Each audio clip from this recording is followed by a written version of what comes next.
Coming up next, ladies and gentlemen, it's the Pro Wrestling Report Prime Time. This week, it's a very special edition as we share with you our list of the 10 best professional wrestling managers of all time. That's right now on the Pro Wrestling Report Prime Time. Number 1 since 1998 on television, ESPN Radio, and the World Wide Web. This is the Pro Wrestling Report with your hosts, the man they call Meathead, Frank Cosentino, and Damian Nelson. Professional wrestling news, opinion, and information from fans for fans.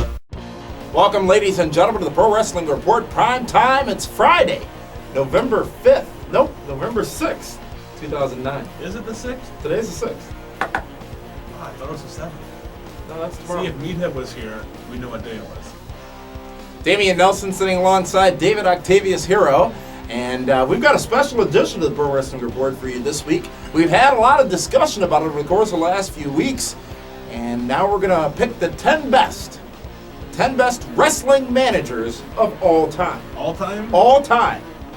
A lot of managers to go through. A lot of managers to go through. Not all will make the list, and I'm sure we'll get a lot of feedback on those that didn't, but these are our lists and you as can we read see those them. right down here. And we absolutely encourage you to send us your lists as well. The 10 best wrestling managers. Let's first talk about a wrestling manager and how they're important to the business, or used to be important to the business. Wrestling managers, a lot of times, played the role of the mouthpiece for those that maybe didn't have such a good mouth of their own.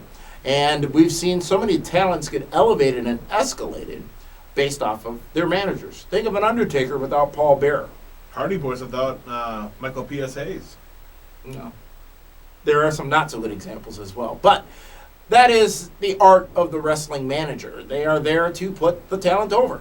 And you think of the Heenan family of days gone by. You think of the Dangerous Connection, what was it? With Dangerous Paulie? Alliance. Dangerous Alliance. Yes. So many great managers of old. And really today, you can name them on one hand. You can count them on one hand, the number of managers that are out there.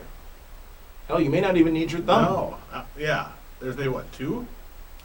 Well, let's go down the list. We're going to go from 10 to 1 of our 10 best wrestling managers. And let's start with number 10. Number 10. I'd have to go with Classy Freddie Blassie. Classy Freddie Blassie. I mean, he made the Iron Sheik and Nikolai Volkov, just brilliant. Because Sheik and Volkov, they did okay promos. Sheiky was always very entertaining. But Classy Freddie Blassie, he made you want to hate them. I'm going Classy Freddie. Good choice for number 10. My number 10, actually, is going to be Precious Paul Ellering. Here's why. Paul Ellering was always there with the Legion of Doom. And I think that's all he ever managed. Journal. Yeah, and the Wall Street Journal rolled up. And I don't believe he ever managed anyone else. Well, the Legion of Doom was Jake the Snake Roberts, the Masked Superstar, and the Road Warriors. Precious Paul Ellering, so understated yet so useful to his team. I think probably one of the most underrated managers in wrestling history. And he makes number 10 on my list of the 10 best wrestling managers. Let's go right on to number 9, David Hero. Paulie Dangerously. Paulie Dangerously or Paul Heyman? Same person. Paulie Dangerously. Paul Heyman was the owner of ECW. Paulie Dangerously was the manager of Bad Company, the Dangerous Alliance, Rick Rude, Stone Cold Steve Austin. Just a great, great manager. You just hated him. He always had that huge cordless telephone, chasing around the ring with it. But, beating up Jim Cornette with it? Yeah, I mean, and sorry, I got this jacket. It's Cornette's old jacket when he got beat up. It looks like it. Even smells like stains. it. Yeah. And it's like, you think about it, that Paulie versus Jim Cornette was a great feud. It was an absolutely tremendous feud. Back on WCW, mostly on Saturday night, I think, is where that feud transpired. And Paulie first started out as a ringside photographer. Mm-hmm. And worked his way into the business. Come a long way. Your number 9, Paulie Dangerously, a great choice. Number 9 for me is going to go to another, I think, surprising pick, James Mitchell. The Sinister James Mitchell? Sinister Minister James Mitchell. He's another person who's completely into his character. And he is a man who, whether you look at Abyss or the talents he led in ECW as well, he was a great talker. And he was a great person to get his talent over. He was also in WCW too, wasn't he? I don't recall those days. Oh yeah, that's right. That company no longer exists. It is actually a defunct wrestling company purchased in 2001 by World Wrestling. Did you hear that screaming? Somebody's getting hot about it. James Mitchell, who I think could still be utilized in either WWE or TNA today. That is my number 9. Moving down the list, let's go to number 8. And Dave Hero, your 8. I know I'm going to get a lot of flack for this, but I'm going to say J.J. Dillon. Ooh, I'm sure with the shoe. I'm sure some would have him ranked far higher, but when you have guys like Ric Flair doing all the promo work, JJ was back there. Yeah. I mean, JJ was great. He did his role. You know, when I think of J.J. Dillon, I think of the War Games. The Match Beyond. The Match Beyond. But Ric Flair did it all anyhow. But yeah, J.J. Dillon, definitely in my top 10. J.J. Dillon, your number 8. Actually, J.J. Dillon also my number 8. And I would say the same reasons. However, J.J. was, you know, you always sort of wondered what he really did and what his real role was with the Horsemen. You sort of knew that this guy was, well, of course, you know, on the road, but you always thought this guy was the one who's really pulling the strings of the Horsemen, really keeping that diverse group of individuals together. And for that reason, he makes number 8 on my list. And whenever you can use a shoe, the shoe fits, you know, and it could be a weapon in a matchup, you gotta love a guy for that. Number 8 for both of our lists is J.J. Dillon, marking the first person to make it both of our lists as well. Let's move on to number 7. This was tough. Wasn't too sure it was, going back and forth between two guys, but Paul Bearer. When you think of wrestling managers, you got to think of Paul Bearer because of how successful he was with The Undertaker. Mm-hmm. And the promos he cut for The Undertaker when The Undertaker wasn't allowed to talk for the longest time. Right. And just, watching Paul Bearer with the urn and just the way he would talk, it would annoy a real you. certified mortician. Yes. By the way. Paul Bearer, great manager. Too bad he wound up being drowned in concrete. He didn't make my list, but let's think back to some of the great Paul Bearer moments, specifically SummerSlam 1996 when he turned on The Undertaker. Another image I'll never get out of my head. I was actually there in Cleveland, Ohio, where he took the urn and The Undertaker was crawling for the power of the urn, and Paul Bearer, in this heinous act, struck him upon the head with the urn. And that was, of course, with Mankind, right? No. Yes, it was. That was the Boiler Room Brawl. Yes, Uncle Paulie. Yeah. Yes, yeah, very good. Mm-hmm. When was he managing Kane, though? When Kane was the Undertaker's brother? That had to be 98. That was right at the Hell in a Cell with Taker and Shawn Michaels. When Kane made his debut and ripped the door right off. Paul Bearer really had a substantial role. I don't know. I'm not sure why he didn't make my list, but I'm sure I'll hear about it. Number 7 for you, Paul Bearer. Number 7 for me would have to go to the sensational one, the late, great Sherry Martel. Harlem Heat, Shawn Michaels, I think are the two that really stand out as far as people who she managed. Talk about getting into your role. I still think of when Shawn used to throw her down onto the mat and they would do their pose. And with Harlem Heat, I mean, she was a sister with those two, Booker T and what was his brother, Stevie? Stevie Ray, yeah.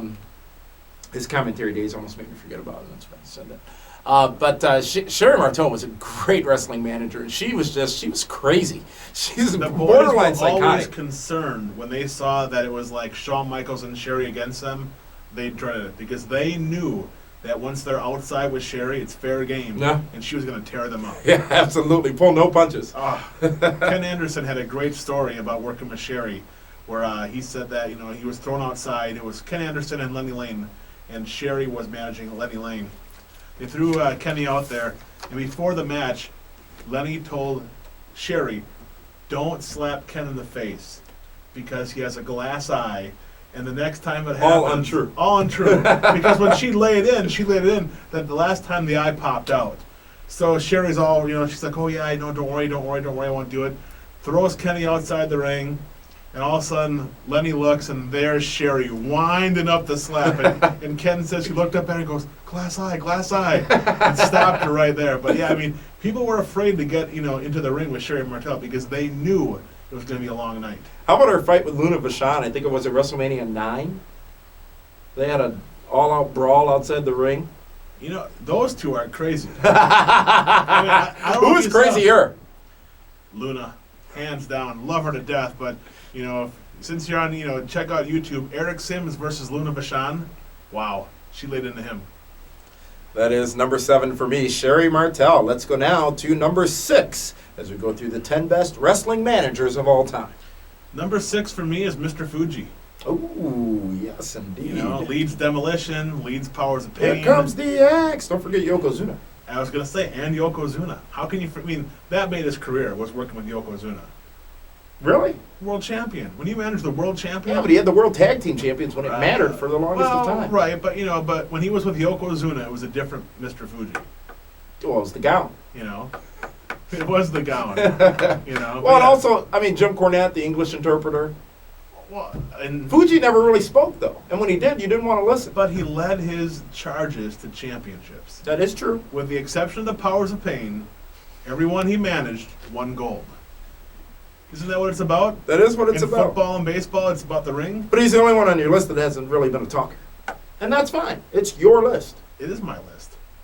Don't Number get out about 6 it. on the top 10 for me would have to be a man who did do a lot of talking and led many people to tag team gold, Captain Lou Albano.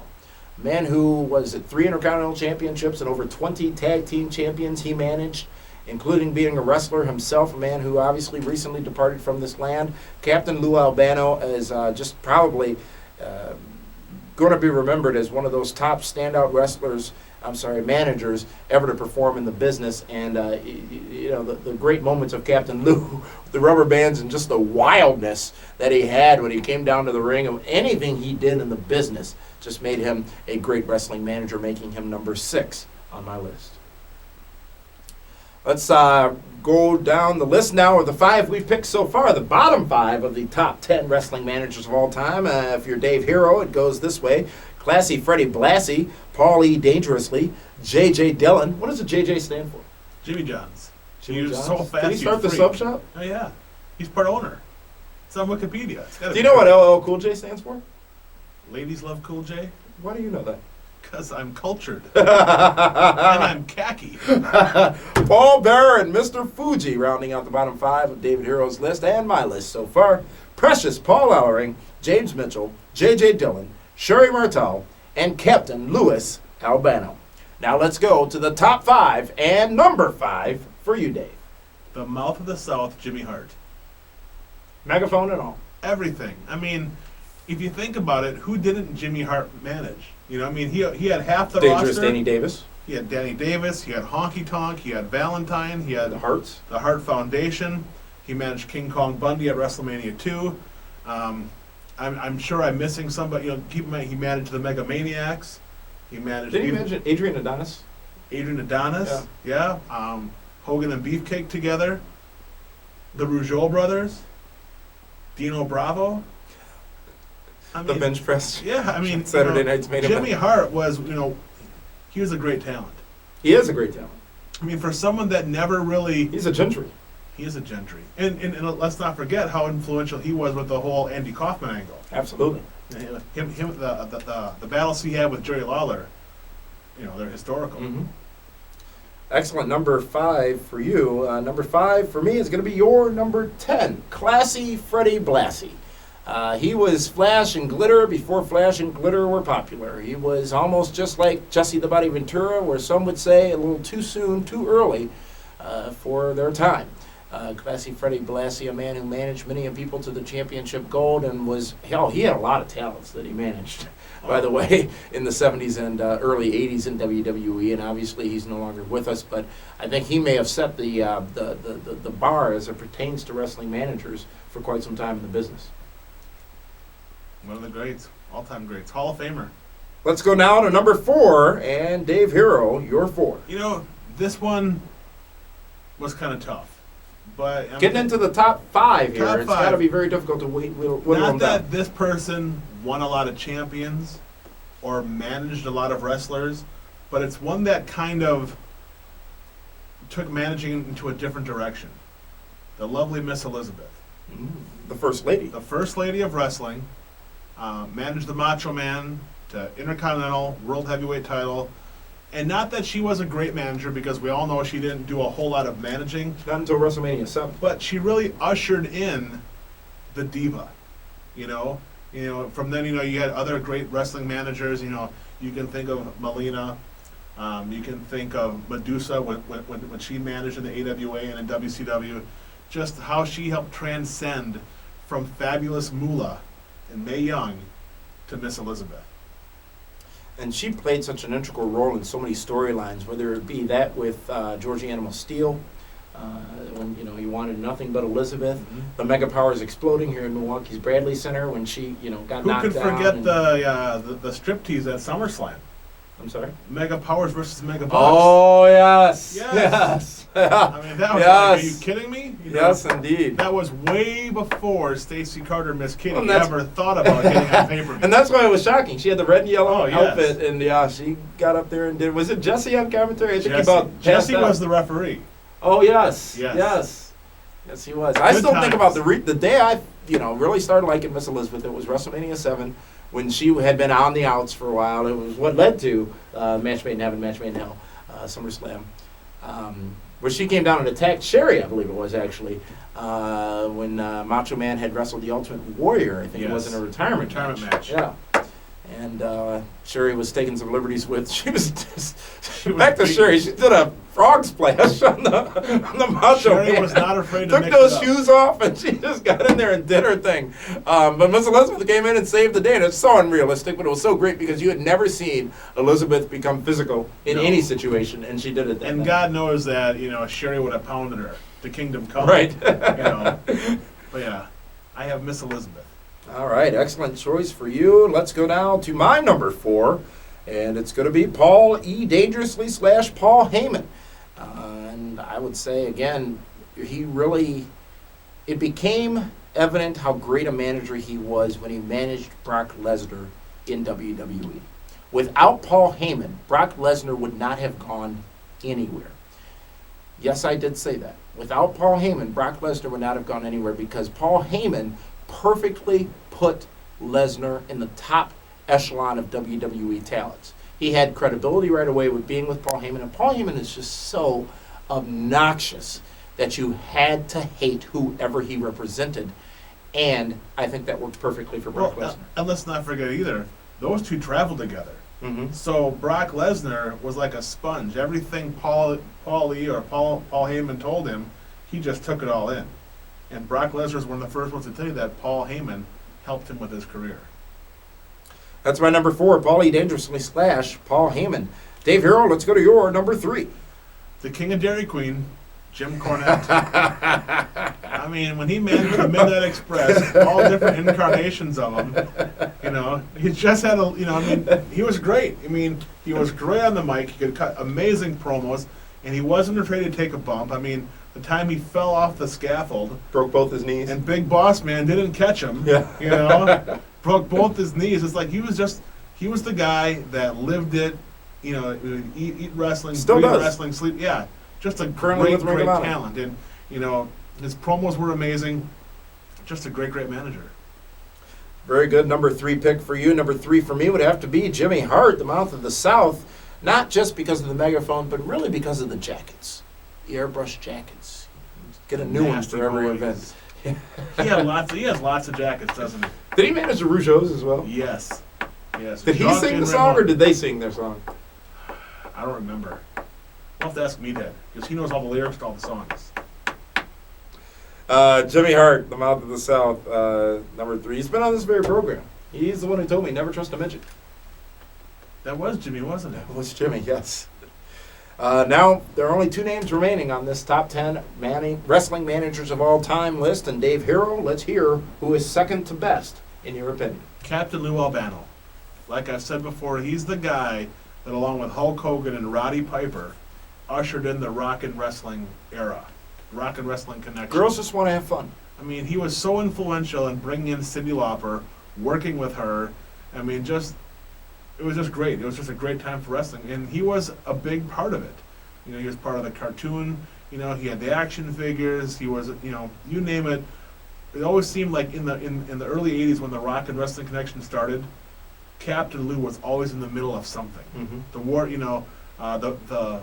was it the Brawl for It All or the War to Settle the Score on MTV? Yeah. And it was Albano and Moolah against Wendy Richter and Cyndi Lauper. I mean, Captain Lou Albano was a big part of that. I mean, Mm-hmm. he ushered it in and Made it happen. he worked with everybody, and he made it to the point where you hated the guy. Was he overexposed? No, back then I don't think you could have been overexposed because Yeah, it was I would so agree. new, it was so different that people just wanted more and more of it. I would agree. Excellent choice for number 2. Your number 2 is my number 6. But my number 2 It was is my your... number 3.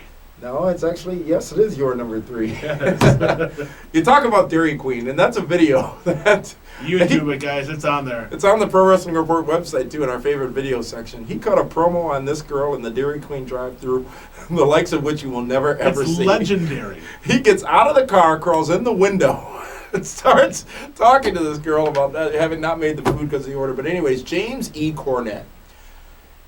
There's so many great Cornette moments. We talked about the cell phone with Paulie and the whole angle there between the Midnight Express and was it the Rock and Roll Express that Paulie was managing. Great feud. You look at the scaffold matches of which he was a part of. You look at the Jose Lothario thing back at International Incident 1996, where, and I'll never forget this, there was where he had taken a swing at Jose and then Jose attacked him, and they're doing a replay of the footage and he's doing a voiceover on it. He's like, "You see right there, Jose pulled a switchblade on me and he tried to cut me," which you got to really step back and look at what he's saying because it's so stereotypical. It's great. And the fact that he's talking about this stuff happening when you're watching the video of it not happening. He is a vocal artist. Whatever he He's just brilliant. says, He's it very just smart. comes right out. I don't think there's a stopping point between his brain and his mouth. And that's not a problem for him. We've had him on this very program as well with a cameo by Cousin Jack. Just Jim Cornette is simply amazing, and I think undervalued in the business currently. I think that he could be contributing so much more to the business currently Well, it's than so he influential in Ohio Valley Wrestling. is. Well, until he slaps Santino. Yeah. Smoky Mountain Wrestling, that was his. I mean, a lot of stars came out of his territories. Absolutely. James E. Cornette, the second best wrestling manager of all time, in my opinion. And now, it is time for the number 1 wrestling manager of all time, and obviously it is going to be the same from both of us. He goes by one name, and that is the Brain. Whoa. I thought we were talking about the Doctor of Style, Slick. Is that your number 1? Of course not. Are you kidding me? Bobby the Brain Heenan.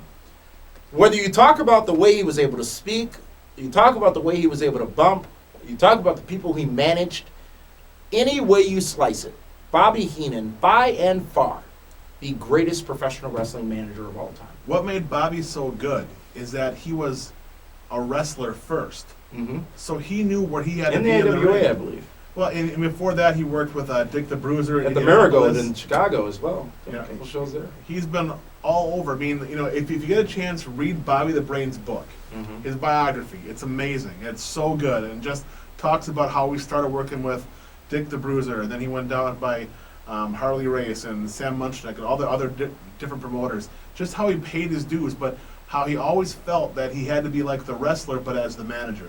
So he knew where his spots had to be, and no one could incite a crowd like Bobby Heenan. I mean, especially around here in Milwaukee, there was Bobby Heenan, the Weasel versus the Crusher, and they would sell out night after night. Just everybody wanted to see the Crusher, just give it to the Weasel and throw him in the Weasel suit and do the polka and throw the half barrel over his shoulder. And Bobby did it. Happily. Oh, he was amazing.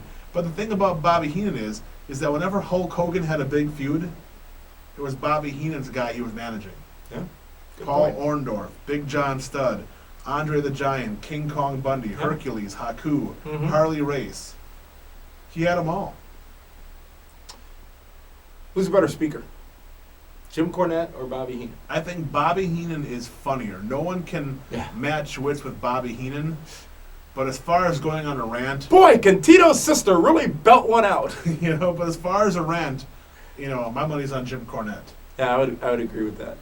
And it's a shame, truly, and good things can't last forever. But even given his medical circumstances, Bobby Heenan still has that wit, still has that humor, and has not let it get him down.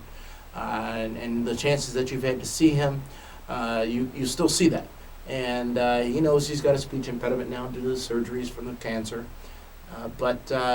Just I was talking to Bobby last week. He's going to be at Blizzard Brawl up here in Milwaukee on December 5th.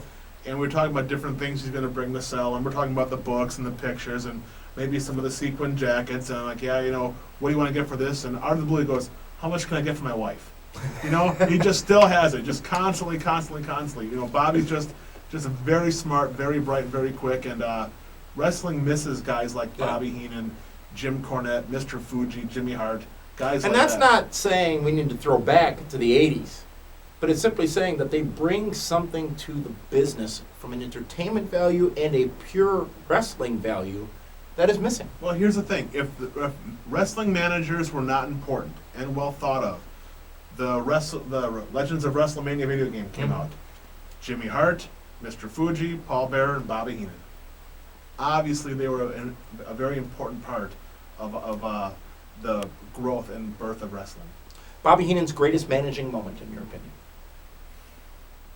WrestleMania 3, Andre the Giant.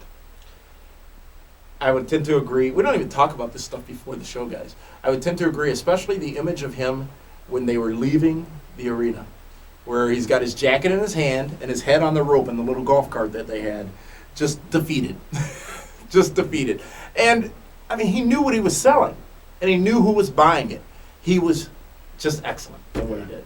He was great. And Bobby's the kind of guy that he was not afraid to get in the ring and mix it up. I mean... Well, until Brian Pillman came. Brian Pillman. Well, yeah. I mean, but at that time... clip is also available at PWR Show. But at that time, Bobby had a really bad neck. But WrestleMania 2, Hogan versus Bundy, Bobby had a really bad back and neck and was actually in the hospital the morning of getting work done. He practically had a match. And he had a match. I mean, Hogan just tossed him out on the ring. From pillar to post. It just shows to show you the kind of guy Bobby the Brain Heenan was. His match with the Red Rooster on Saturday night's main event. Yes. That match, I tell you, if you get the chance, go on eBay, Amazon, whatever, get Bobby the Brain Heenan's book. He talks about that match. Classic stuff. The Primetime Wrestling. I mean, these weren't his managing days, but it's still the same talents that made him such a great manager. I mean, it's just... We had him on the show once. We did a phone interview years upon years ago, and we called him. Picks up, homicide. just that quick. And that's before TNA was around. Oh, yeah. Yeah. Bobby Heenan, number one. Hands down. Best manager of all. I don't think there's a doubt about it. I'm sure some are going to say, the Grand Wizard. I'll be honest, I never saw him. And exactly. There's some guys on the list that we just never saw manage. Mm-hmm. So. And again, these are our personal lists, and we encourage you to share your personal list, and let's review those lists as we have them right now. Dave, here are yours. Freddie Blassie, Paul Dangerously, J.J. Dillon, Paul Bearer, Mr. Fuji, the Mouth of the South, Jimmy Hart, Miss Elizabeth, Jim Cornette, James E. Cornette, Captain Lou Albano, and Bobby the Brain Heenan. And for me, the top 10 wrestling managers, 10 best wrestling managers of all time: Precious Paul Ellering, James Mitchell, J.J. Dillon, Sensational Sherry Martel. I'm surprised she didn't make your list, by the way. Sensational Sherry Martel, Captain Lou Albano, Freddie Blassie, Paul Heyman, Jimmy Hart, Jim Cornette, and at the top spot, Bobby the Brain Heenan. Top of your head, worst manager of all time. Boy. Coach? Not Jonathan Coach. No, Coach wasn't that bad. Worst Who manager. did he even manage? Damn whistle. Boy. Who else had a whistle? Do you know what else? Phil Alfonso. You know what? Oh, you're thinking of the coach, not Jonathan. Coach. Right. Coach in the sweats, the old guy. Yes, John Tolos. Yeah, I'd probably say him. But you know who we forgot about was Kevin Sullivan. Oh, yes. The ringmaster. He would have been in my top 10. Would have been, but isn't. Yeah, he's like 10A. David Harrell, ladies and gentlemen, always finding a way. Yeah, I would have to say the coach. Yeah, he was brutal. But Bill Alfonso, honorable mentions are aplenty as it pertains to this, and certainly our goal was not to exclude anyone, but when you can only do 10, only 10 can make the list. Be sure to check out the Pro Wrestling Report on 540. We forgot Diamond Dallas Page. Bad company. 540 ESPN, Tuesday night, 10 o'clock p.m. Central Standard Time, streaming live at PWRshow.com. We're resolving our podcast issues as the station moves to a brand new facility. Yeah, I'm kind of hot about that. Milwaukee. But the best way to make sure you tune in and be sure to be a part of it is to listen live. You can join us by the phones and also listen to great guests, such as our guest this past week, King Kong Bundy. He was great. He was hilarious. Absolutely amazing. Great 30 minutes of time we spent with the legendary King Kong Bundy. But be sure to tune in this Tuesday night, 10 o'clock p.m. Central Standard Time. Also, PWR Interactive. Full show with your emails every single Wednesday at pwrshow.com and across our media networks. And remember, we now accept your video questions. If you have a question by video, go ahead and upload it and send us the information by which we can find it, and we'll include that selected ones of those as part of the show. So, for the cause and the man they call Meathead, and this gentleman, David Octavius Hero. Wait. John Tolos managed the Beverly Brothers. You don't believe me, do you? No, I believe you. I just don't care. All right. Damian Nelson saying thank you for tuning in to this special edition of the Pro Wrestling Report, 10 Best Wrestling Managers of All Time.